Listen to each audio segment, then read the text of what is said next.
I've been married to my wife for 12 years. We have 2 kids, a home we built together, and what I thought was a decent, if not perfect, marriage.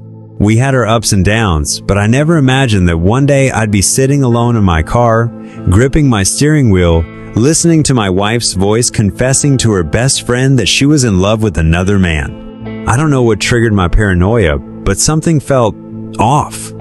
She started coming home late, always had some excuse about work, and her phone became permanently glued to her hand. At night, she would turn away from me in bed, claiming she was just exhausted. So I did what I never thought I would do. I placed a recorder in her car. 5 days later, my world fell apart. She was cheating. Not just a one-night mistake. It was emotional, deep. She talked about him like he was the love of her life. She said things about me that I will never unhear. That I was boring, predictable. That she felt trapped in our marriage but didn't want to break up the family. I should have confronted her then and there. I should have been furious. But all I felt was cold, numb, like a machine going through the motions. I didn't tell her I knew. I wanted to plan my next steps carefully. The next weekend, I told her I had a big surprise planned. I acted like the perfect husband. She seemed suspicious at first, but then delighted. I booked a weekend getaway at a beautiful resort. Private villa, candlelit dinner, the whole deal. I could see in her eyes she was confused, but also hopeful. Maybe she thought I was making an effort to fix our marriage. What she didn't know was that I had hired a private investigator. By the time we sat down for dinner that first night, I had all the evidence I needed.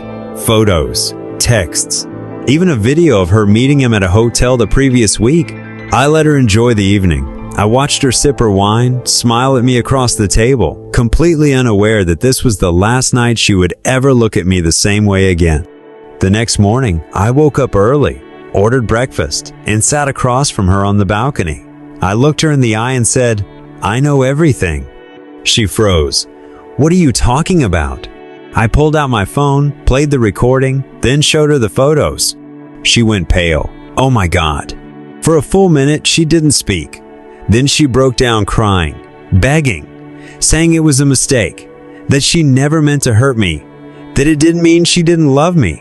"You told him you loved him," I said, my voice calm, "that you felt trapped with me, that you wanted him." She had no response, just sobs and apologies. I stood up. "We're done." She grabbed my hands. "Number, please. We can fix this. We can go to therapy. We can." Number. I had never been so sure about anything in my life. The next few months were a blur of divorce proceedings, custody battles, and splitting assets.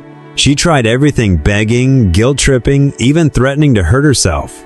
But I didn't budge. The worst part? The guy she cheated with? He dumped her the second she became single. Apparently, he wasn't interested in a real relationship, just the thrill of sneaking around. I won custody of the kids.